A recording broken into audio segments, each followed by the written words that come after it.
मां पंहिंजी फैमिलीअ में पंहिंजे ॻोठ में पहिरियों पढ़ियो लिखियो फ़र्दु आहियां ऐं पहिरियों इंजीनियर थियो आहियां। सो मां इहो ई चवंदुमि त no excuses, there is will where is way. मां पाण हिकु मज़दूर जो पुटु आहियां ऐं मुंहिंजो बाबा जेको आहे सो डेली वेजिस ते कमु कंदो आहे, राज़ो आहे पाण। ऐं अल्हम्दुलिल्लाह पंहिंजी पूरी बैच में मां पास थियण खां 2 महीना पहिरियों जॉब सिक्योर कई। मुंहिंजो नालो आहे जान मोहम्मद ॾेरो ऐं मां पाण लाड़काने ज़िले खां आहियां ऐं मां जेको आहे सो 2025 में रिसेंटली ग्रेजुएशन कई आहे केमिकल इंजीनियरिंग में हितां ई मेरान यूनिवर्सिटी मां। सो अॼु असांजी कन्वोकेशन आहे ऐं within 1 hour we will receive our degree. So we are proud to have our bachelor in Mehran university. माना अॻिते फ्यूचर तव्हांजो छा आहे, सिंध जे नौजवाननि जे लाइ छा मैसेज आहे?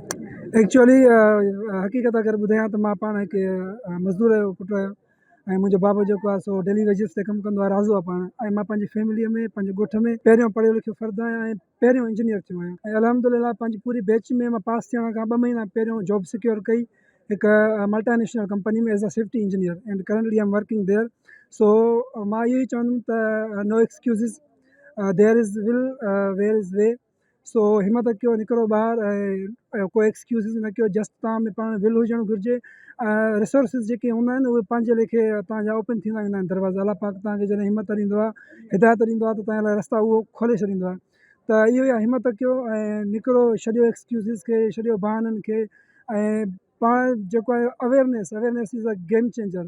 अॼु जे जेको नौजवान नस्ल आहे त उमूमन 100% जेके आहिनि उन्हनि खे मोबाइल फ़ोन आहे ऐं मोबाइल फ़ोन जो जेकॾहिं पॉज़िटिव इस्तेमालु कनि न त जेकी दुनिया आहे उहा ग्लोबल विलेज आहे। पर हाणे त ग्लोबल रूम थी वई आहे।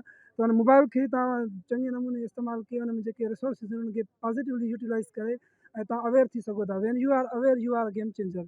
When you are a game changer then the world is in your hand. Mehran university Jamshoro में 29 जेको कॉन्वोकेशन तकरीब थी रही आहे, जंहिंमें तव्हां शागिर्दनि खे ॾिसो पुरजोश नमूने सां हिते हिननि हिसो वरितो आहे डिग्रियुनि जे लाइ। हीअ उम्मीद आहिनि त हीअ जेको आहे पंहिंजूं डिग्रियूं हासिलु करे मुख़्तलिफ़ फील्डुनि में पंहिंजी महारत हासिलु कंदा। उन सां गॾोगॾु उते रोज़गार जा मौक़ा बि हिननि जेको आहे तलाश करणु शुरू कया आहिनि। किथे किथे शागिर्दनि खे रोज़गार जा मौक़ा मिलिया आहिनि। उन हवाले सां जेको आहे हिते मिनिस्टर ऐं जेके ॿिया बि जेके उन्हनि जूं बि ॻाल्हि ॿोलियूं तव्हां ॿुधियूं। त कैमरामैन अली मोहम्मद मक्सी सां गॾु इरफान बुरफत, मेरान टीवी न्यूज़ जामशोरो।